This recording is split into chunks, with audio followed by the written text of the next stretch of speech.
Coba saya kasih contoh ini. Rocky Gerung misalnya, yang sebelum Pilpres 2019, dia ceramah di masjid. Kok tidak ada orang ribut?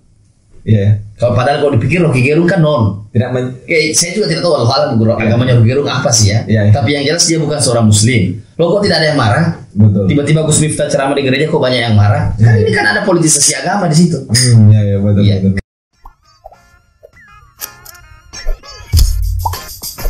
Welcome to Renaissance. Assalamualaikum warahmatullahi wabarakatuh, Sobat Renaissance. Dan sekarang saya bersama Ustadz muda kita, Ustadz milenial kita, Ustadz Edwin Baharudin. Gimana kabar? Alhamdulillah. Baru didapat waktu tak, karena kemarin sudah 3 hari kita cari waktu, tapi sibuk terus gitu Ustadz. Biasalah. Gitu. Ramadan. Nah itu katanya teman-teman sih jadwal tak padat sekali Ustadz. Gitu. Jadi baru kita mau mulai untuk membicarakan tema sentral kita, tema utama kita itu tentang fenomena hijrah Ustadz. Jadi saya ingin membicarakan tentang fenomena hijrah Ustadz, karena kan ini kayaknya tema ini masih fresh untuk kita bahas terus Ustadz, karena fenomena hijrah ini tidak pernah berhenti. Itu terus menerus terjadi di kalangan masyarakat kita, khususnya di kalangan muda, terkhusus lagi di kalangan pemuda perkotaan atau masyarakat urban Ustadz. Nah, sebenarnya kalau saya Ustadz, fenomena hijrah itu bagus sih ya, karena orang-orang akhirnya, masyarakat akhirnya berubah gitu, dari yang dulunya tidak pakai jilbab misalnya ya, terus menjadi menggunakan jilbab gitu, atau dulu tidak rajin sholat tapi akhirnya rajin sholat gitu. Tapi di kalangan masyarakat juga ini, fenomena hijrah ini juga Ustadz banyak menuai pro dan kontra gitu. Misalnya ada yang berpandangan bahwa orang-orang yang sudah berhijrah akhirnya memiliki pandangan keislaman yang tanda petik Ustadz ya, eksklusif gitu, puritan dan tidak anti kemajemukan gitu. Nah ini persoalan ini yang harus kita bedah Ustadz, bagaimana menengahi persoalan ini dan meluruskan makna hijrah sesungguhnya. Tapi sebelum jauh untuk kita bahas tentang persoalan itu, saya ingin mendengar dari Anda Ustadz, tentang hijrah itu seperti apa sih sebenarnya, definisi umumnya lah gitu, tentang hijrah seperti apa sebenarnya. Oke, terima kasih. Assalamualaikum warahmatullahi wabarakatuh. Sahabat Renaissance yang insya Allah dirahmati Allah, saya membawa satu buku yang sangat menarik ini, ditulis oleh salah seorang cendekiawan intelektual terkemuka Indonesia, Profesor Dr. Muhammad Quraisyah. Ini judulnya Kosakata Keagamaan. Saya akan mencoba membacakan definisi hijrah yang beliau tulis pada bukunya ini, pada halaman 372. Kenapa saya sering mengutip Pak Quraish? Karena beliau menjelaskan setiap kata demi kata itu sangat detail. Dan bahasa yang beliau pakai itu baik lisan maupun tulis, itu bahasa yang sangat mudah kita pahami. Ya, jadi izinkan saya sedikit membacakan. Jadi kata beliau, hijrah itu, ini bukan kata beliau sebenarnya, ini tulis beliau ya. Mungkin sudah diurai dari berbagai pandangan, berbagai sudut pandang. Secara etimologi, jadi hijrah menurut beliau itu terambil dari akar kata bahasa Arab hajara, yang terdiri dari huruf-huruf ha, jim, dan ro. Gabungan dari ketiga huruf ini berkisar maknanya pada 2 hal. Pertama, pemutusan hubungan atau perpindahan karena tidak senang. Dan kedua, mengikat dan mengukuhkan sesuatu yang baik atau yang buruk. Dari makna pertama lahir kata hijrah Nabi Shallallahu Alaihi Wasallam dari Makkah ke Madinah akibat perlakuan buruk penduduk Makkah pada waktu itu. Dari makna serupa dipahami sabda Nabi Shallallahu Alaihi Wasallam yang melarang berhijrah atau meninggalkan sesama Muslim karena tidak senang kepadanya lebih dari 3 hari. Ini hadis ada dalam kitab Sahih Bukhari dan Muslim. Dari akar kata yang sama lahir kata al-hajirah. Ini mirip namanya. Hafid al-hajirah, yakni tengah hari karena teriknya matahari. Demikian juga kata al-hajaru, yakni ucapan yang tidak jelas atau yang buruk dan memalukan. Dalam bahasa keagamaan, kata tulis beliau dalam buku ini, hijrah adalah meninggalkan yang buruk sambil mengikat diri dengan yang baik. Adapun yang ditinggalkan dan dinilai buruk itu meliputi kondisi dan situasi masyarakat maupun keburukan diri sendiri. Jadi intinya begini, jadi hijrah itu perpindahan dari satu posisi yang buruk ke posisi yang baik. dari kerendahan menuju ketinggian. Kira-kira ini yang saya tangkap dari apa yang beliau definisikan dari bukunya ini, Kosakata Keagamaan. Tapi kan selama ini saya pahami, saya punya referensi hijrah Ustaz dari perjalanan Nabi Ustaz, dari Mekah ke Madinah itu. Jadi saya selalu beranggapan bahwa mungkin hijrah itu selalu dianggap bahwa perpindahan dari satu tempat ke tempat yang lain. Jadi mungkin maknanya yang lebih luas itu ya, Ustaz ya. Perpindahan dari awalnya kita buruk menjadi lebih baik lagi gitu. Ya betul. Nah, berarti hijrah itu bagus dong Ustaz. Oh iya, mesti semua orang seharusnya berhijrah Ustaz ya.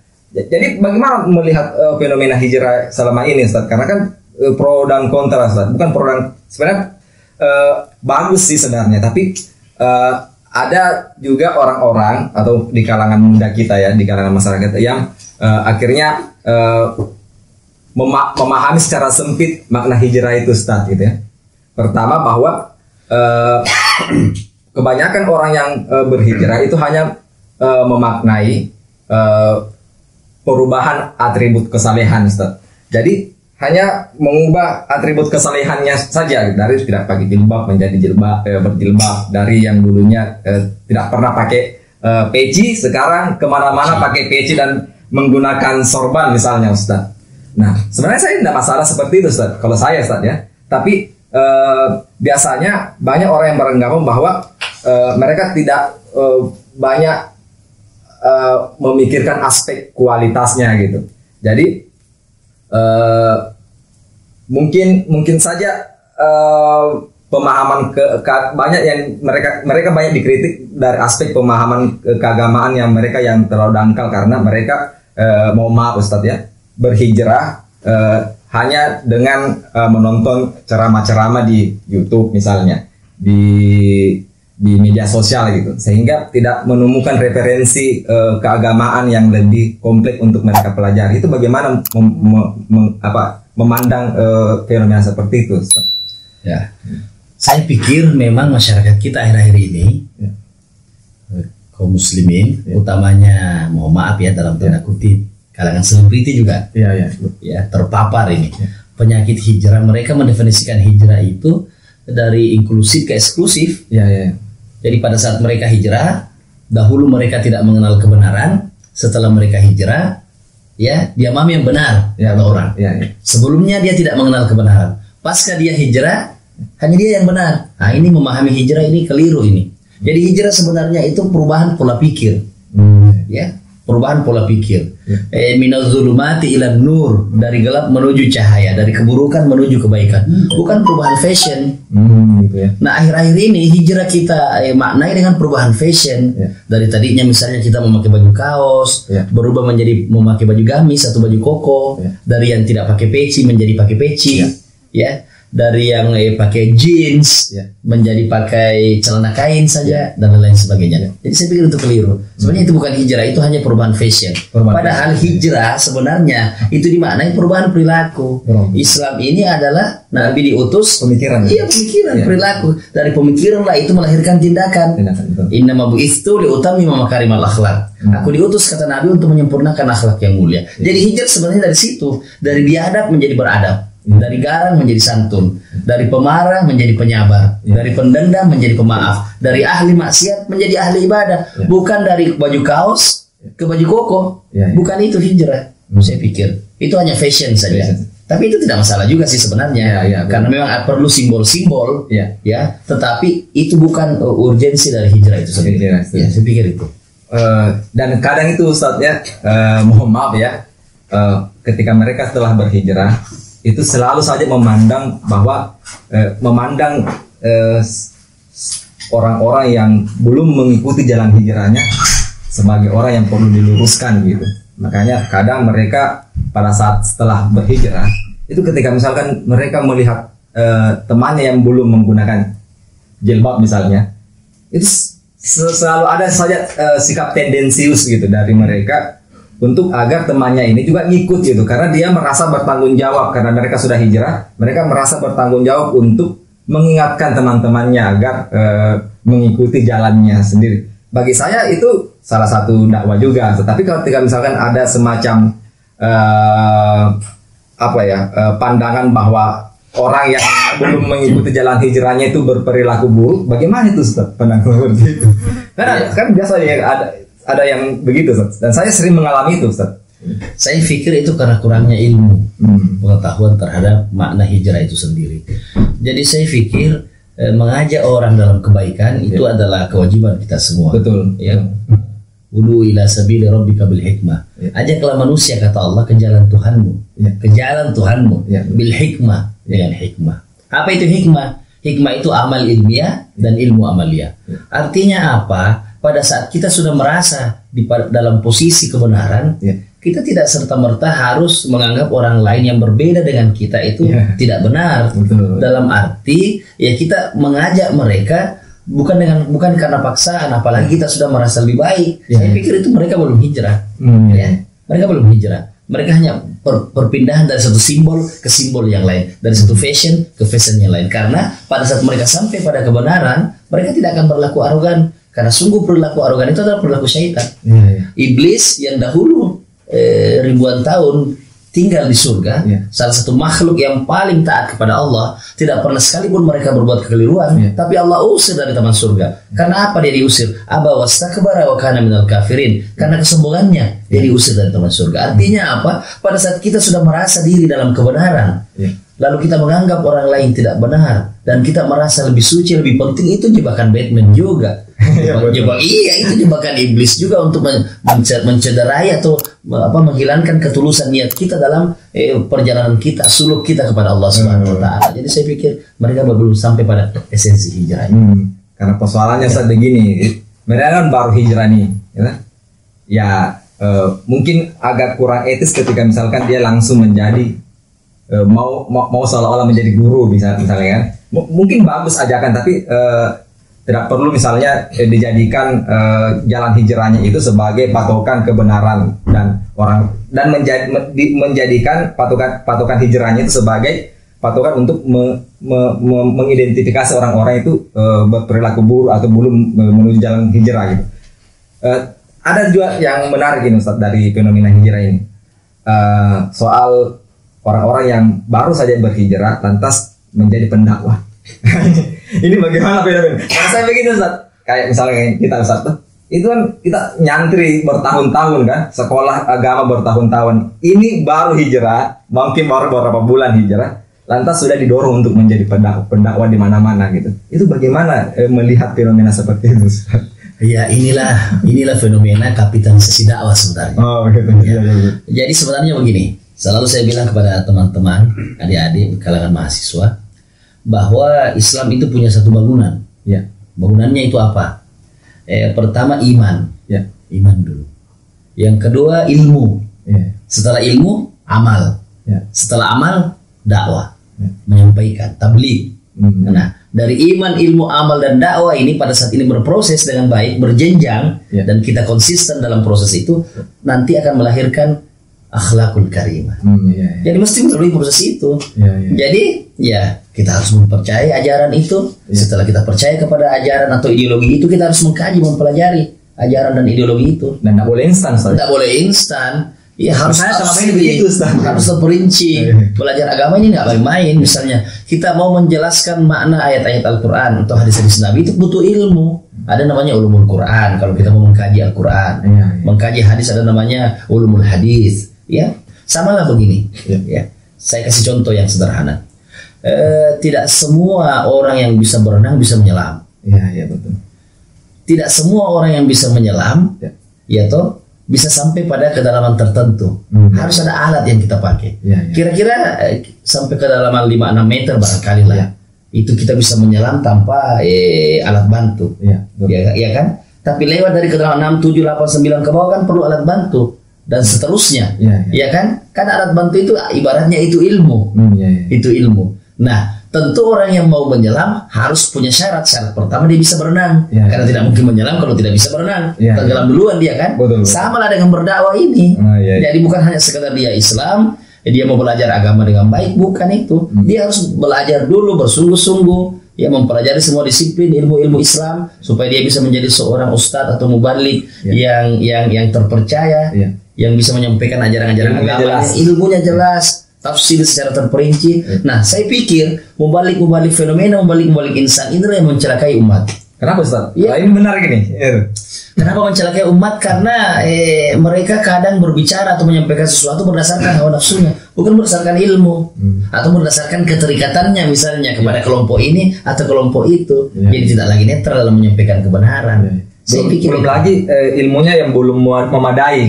Misalnya menafsirkan Al-Quran yang mereka tidak punya ilmu tafsir itu, lantas menjadi akhirnya tafsirnya terhadap isi Al-Quran itu banyak yang keliru. Mungkin begitu saya. Ya, saya kasih contoh. Ya.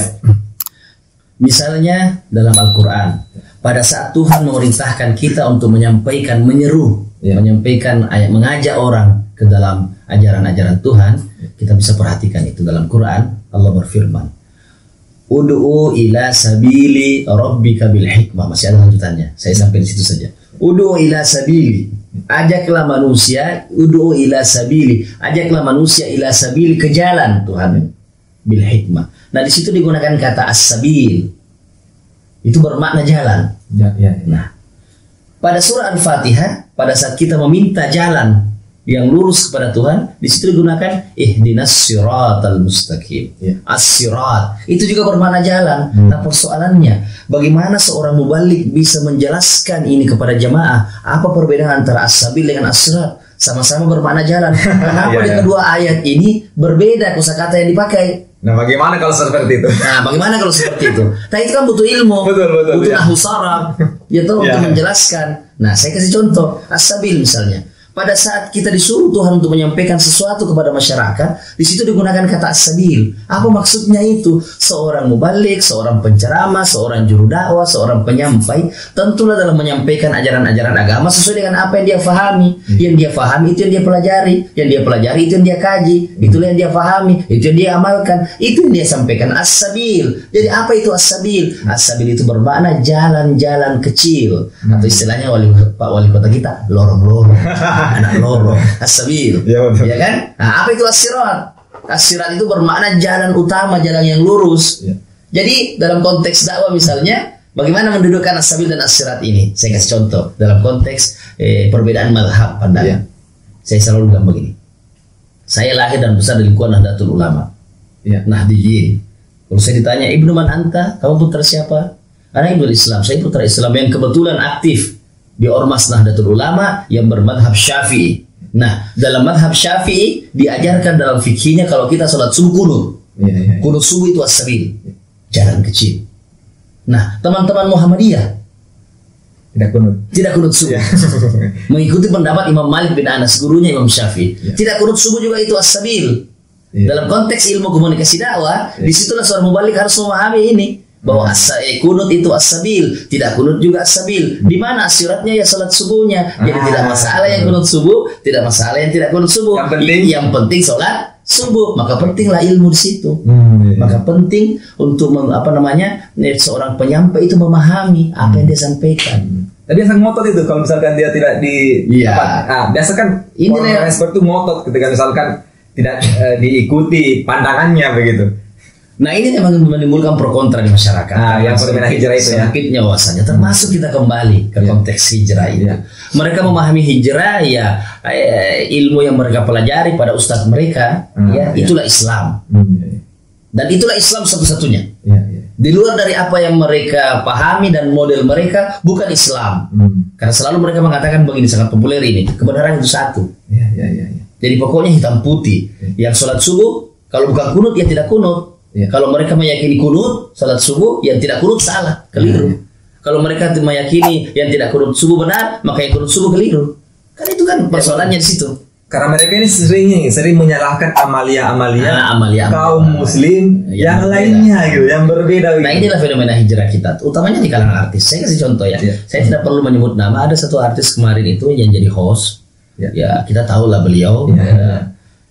Sebenarnya saya tahu sih siapa yang di mana sih. Sampai ada seorang intelektual kita itu berkata, ngaji dulu deh, baru menyampaikan. Kemarin dia mengomentari itu tentang tahlilan, yang dia anggap tidak ada dalilnya. Maka marahlah ulama-ulama NU. Sampai ada satu tokoh itu yang menyampaikan bahwa dia ngaji di mana, ngaji dulu baru menyampaikan sesuatu. Nah kalau kita usut backgroundnya, waduh ternyata ya inilah ya kena petunjuk hijrah. Sebelum dia hijrah dia tidak mengenal kebenaran. Setelah dia hijrah dia mau yang benar, kata orang-orang, kata anak-anak muda kita. Ini perlunya mengkaji. Ya. Atau jangan-jangan gurunya yang salah. Wallahu alam. Boleh jadi. Maksudnya dia belajar di guru yang mungkin ya keliru. Karena kan yang menjadi prioritas utama kita di sini kan Ustadz, kita berharap bahwa para pemuda-pemuda hijrah ini tidak berpandangan eksklusif, ya. Karena inklusif gitu. Karena mereka berhijrah dan itu bagus, Ustadz ya, itu bagus. Tapi ketika setelah mereka berhijrah, atribut kesalehannya nampak religius, tapi cara pandangnya itu eksklusif gitu. Bahkan sering mengkafirkan orang lain, maulid saja dikasih bid'ah. Maulid saja dibid'ahkan Ustaz ya. Padahal itu amalia yang bagus dilaksanakan. Bahkan mungkin bagaimana Ustaz? Kalau maulid wajib atau gimana? Sunnah. Nah, di sinilah kekeliruannya karena mereka ini tidak bisa memahami mana syariat, mana syiar. Ya betul. Maulid itu syiar. Ya. Maulid itu metode dakwah. Salah satu ajang ya ritual bulanan ritual tahunan kaum muslimin Indonesia ini memperingati hari lahir Nabi, dan disitulah diisi dengan mau'izatul hasanah, menceritakan tentang sejarah hidup Nabi dan lain-lain sebagainya. Itu hanya metode sebenarnya. Nah, mereka menganggap apa yang tidak dicontohkan oleh Nabi maka itu bid'ah. Semua bid'ah adalah dalalah, dan semua dalalah tempatnya neraka. Nah itu perkaranya. Apakah cocok dibilang bid'ah kalau misalkan ada orang yang menyelenggarakan maulid Ustaz? Oh enggak, keliru. Nah itu. Menurut kalau kita mau mengkaji bid'ah itu menambah segala hal yang bersifat pokok di dalam syariat, usuluddin, pokok-pokok agama. Sedangkan maulid kan ini bukan usuluddin. Maulid ini hanyalah satu peringatan, memperingati hari lahir Nabi. Ini salah satu bentuk syiar, metode dakwah. Iya, insyaAllah. Tapi bagaimana dengan fenomena membid'ah-bid'ahkan para inilah fenomena sempitnya dan dangkalnya pengetahuan mereka terhadap ajaran-ajaran agama. Maka perlu mereka belajar. Makanya tidak instan. Tidak bisa instan, harus belajar. Nah oke, ini menarik Ustaz. Iya. Terus bagaimana pandangan Ustaz sendiri, hijrah yang baik itu seharusnya seperti apa gitu? Kalau menurut hemat saya, hijrah yang baik itu adalah hijrah dari kebodohan menuju ketercerahan. Apa artinya? Ya Iqra, wahyu pertama yang Allah sampaikan melalui Jibril kepada Rasulullah. Iqra, perintah membaca. Iqra bismi rabbikal ladzi khalaq. Bacalah dengan menyebut nama Tuhanmu yang menciptakan. Artinya kita disuruh membaca itu kan, keilmuan, wawasan, mengasah wawasan keilmuan kita. Jadi tidak ada kata berhenti untuk belajar, dan tidak ada kata saya sudah sampai di puncak pelajaran saya. Tidak ada. Semakin kita belajar, semakin kita merasa bodoh. Kenapa kita semakin merasa bodoh? Karena semakin kita memahami bahwa banyak hal yang kita tidak tahu sebenarnya ini. Kira-kira begitu. Jadi hijrah itu ya perpindahan dari kemalasan ke jahiliyah menuju kepada an-nur, cahaya itu ilmu, al-ilmu. Kata Nabi, man arada dunya fa alaihi bil ilm. Siapa yang mau mendapatkan dunia harus dengan ilmu. Wa man arada al-akhirah, siapa yang mau mendapatkan akhirat fa alaihi bil ilm, harus dengan ilmu. Wa man arada huma, siapa yang mau dua-duanya, kata Nabi, fa alaihi bil ilm, harus dengan ilmu. Jadi tidak ada kata lain, kata kunci orang yang mau hijrah adalah dari kebodohan menuju ketercerahan. Justru kalau misalnya orang yang betul-betul berhijrah, dia akan menjadi orang yang lebih toleran mungkin misalnya. Iya, otomatis itu. Otomatis. Kalau dia betul-betul berhijrah ya, bukan hijrah yang asal-asalan. Maksudnya dia betul-betul berhijrah, dia betul-betul belajar, mengkaji agama, menghargai pendapat orang lain misalnya. Tidak alergi dengan perbedaan. Dan lebih dewasa dalam beragama. Saya kasih contoh. Ini kasus Gus Miftah. Yang baru ini. Baru ini. Sorry itu. Bagaimana Ustaz itu? Beliau dicemooh karena ceramah di gereja. Heboh semua. Ya toh. Nah ini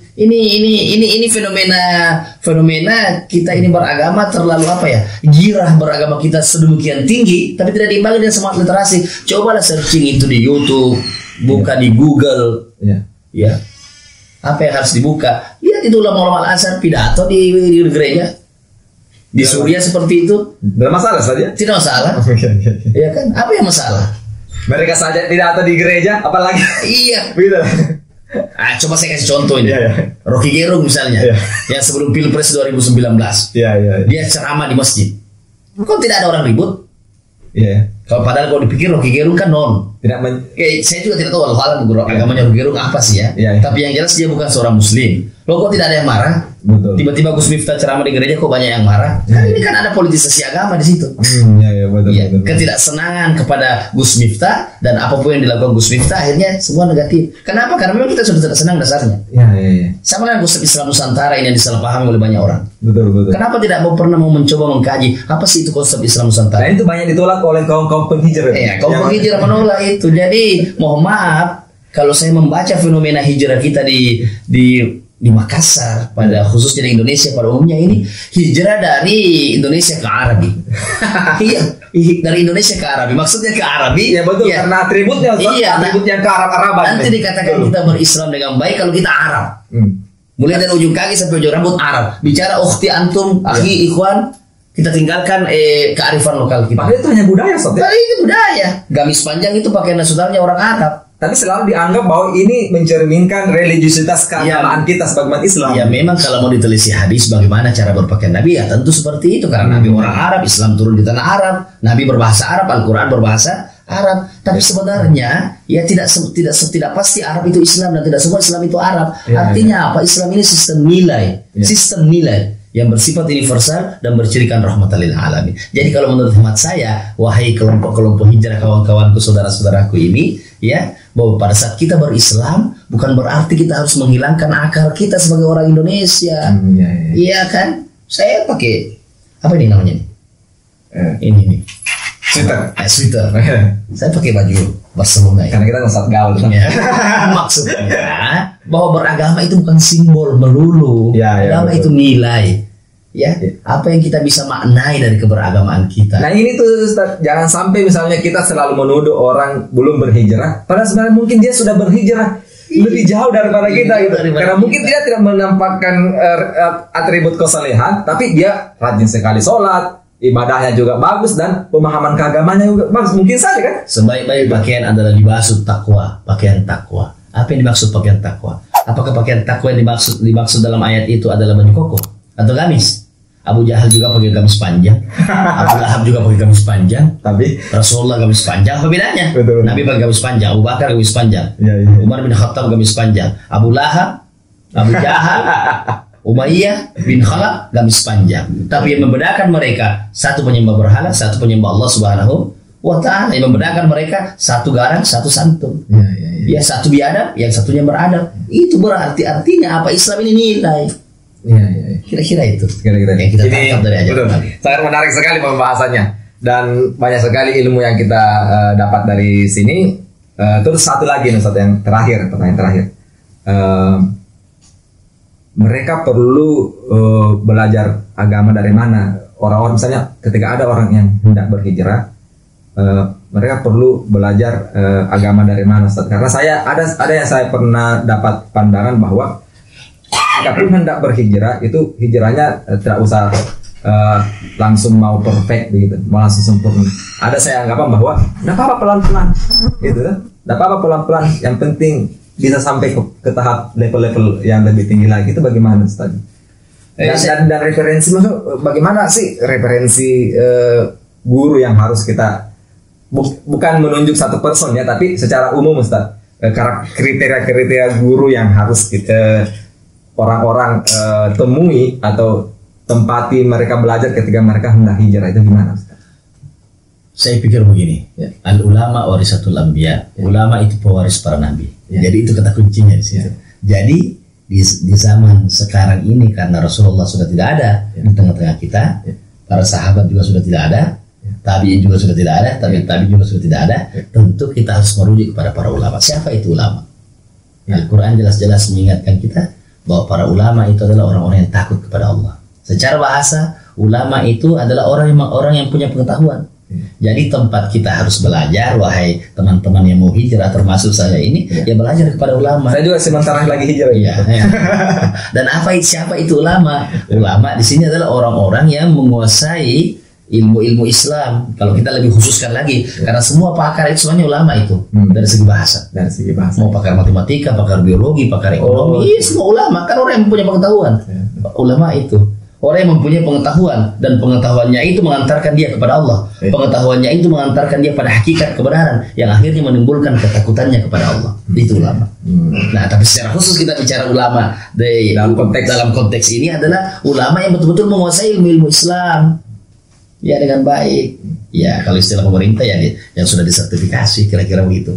Saya salah satu gurunya gitu. Iya jelas sangat keilmuannya. Sangat keilmuannya. Misalnya saya kasih contoh ya. Misalnya saya belajar kepada siapa? Ya. Guru saya ini. Siapa Ustaz? Ya. Saya kasih contoh. Ya. Guru nahwu saya yang pertama itu di Mandar itu Kiai Haji Arif Liwa. Masya Allah. Ya, Kiai Haji Arif Liwa belajar dari mana? Ya. Belajar Kiai Abdul Rahman Modalle. Kiai Abdul Rahman Modalle belajar dari mana? Kiai Haji As'ad. Dan seterusnya bisa dirunut. Akhirnya sampai kepada Rasulullah. Jelas syarat keilmuan saya dari sisi ilmu nahwu misalnya. Nah, saya belajar hadis misalnya dari mana? Kiai Haji Mukhtar Badawi.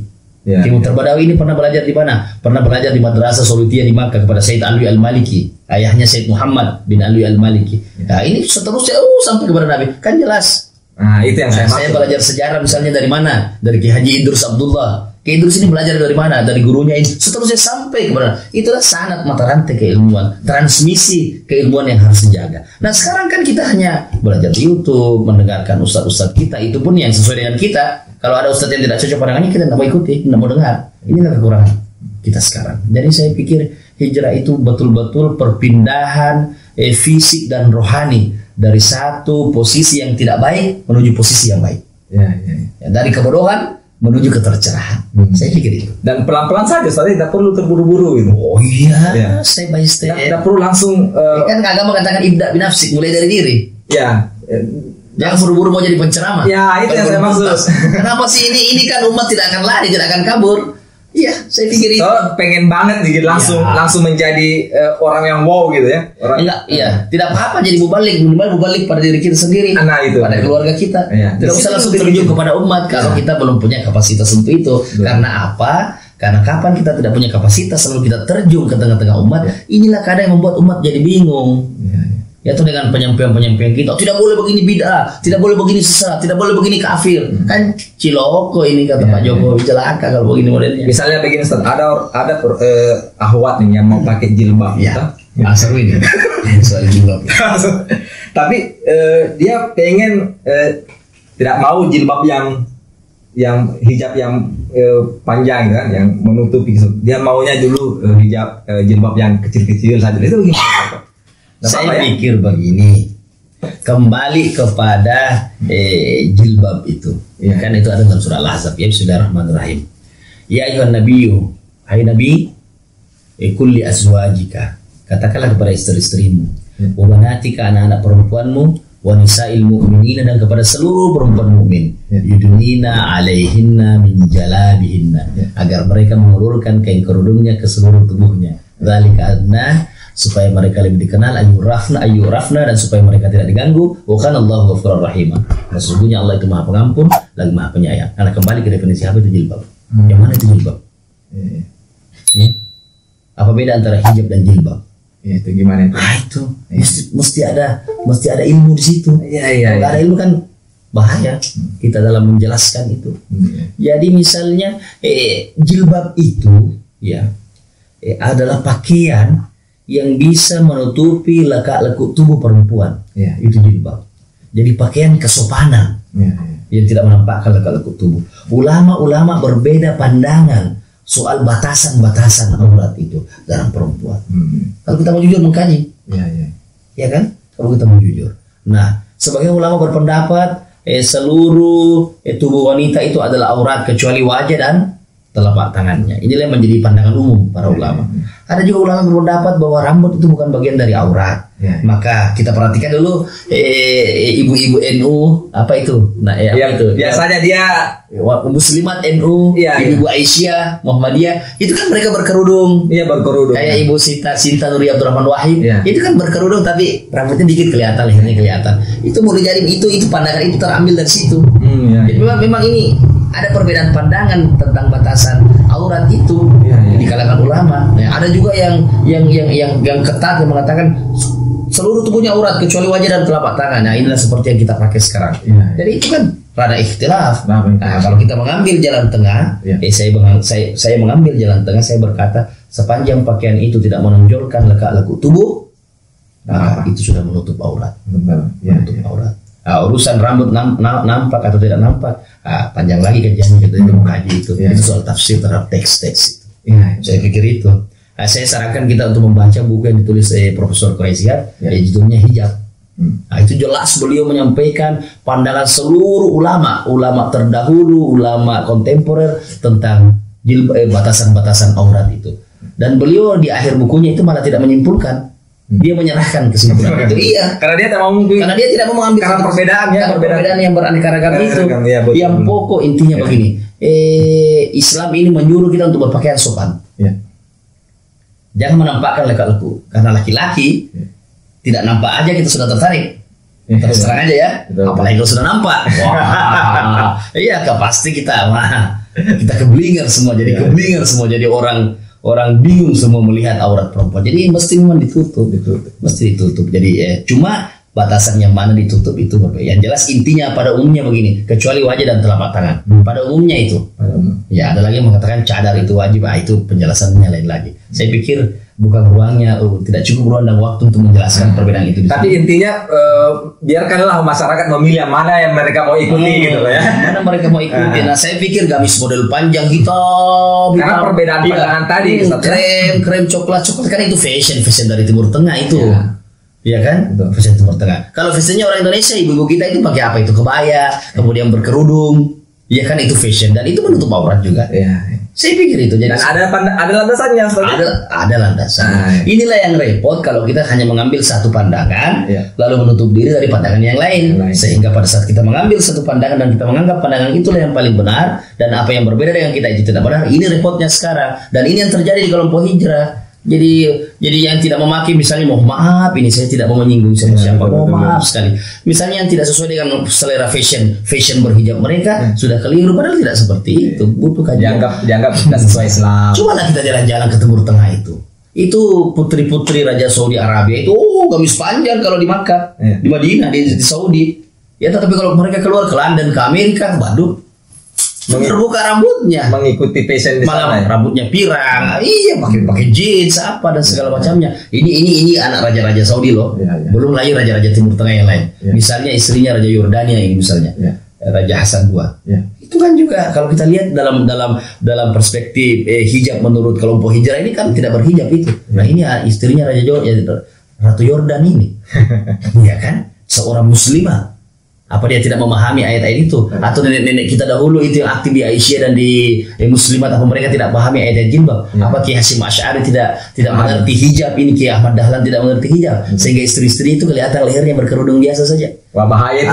Kita bilangin mereka tidak paham. Walat kita itu. Mereka ini ulama-ulama besar. Iya kan, saya pikir ulama legend lagi. Iya, legend.